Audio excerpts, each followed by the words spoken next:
ఏవేవి ఇప్పుడు నేను నిజంగా దీంతో యుద్ధం చేస్తా ఉన్నాను, ఈ బలహీనతతో యుద్ధం చేస్తా ఉన్నాను, లేదా ఈ సమస్యతో పోరాటంలో ఉన్నానని ఎవరైతే అనుకుంటా ఉన్నారో నిశ్చయముగా దేవాది దేవుడు చెప్తా ఉన్నాడు, ఆ సమస్యను చూడొద్దు, ఆ బలహీనతను చూడొద్దు, ఏ వ్యక్తి చేత పోరాటంలో ఉన్నావో ఆ వ్యక్తిని చూడొద్దు, కేవలం దేవుణ్ణి మాత్రమే చూడండి.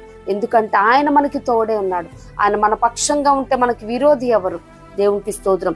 నిశ్చయంగా ఏ యుద్ధ భూమిలో ఉన్నావో ఆ విషయమై నిశ్చయంగా దేవుడు జయాన్నిచ్చే దేవుడు అన్నాడు. దేవునికి స్తోత్రం. నిజంగా దావీదు గారు గొల్యాతుని చూస్తే భయపడిపోయేవాడేమో, తన వెనక ఉన్న నిశ్చయంగా దేవాది దేవుని చూసి ఉన్నాడు.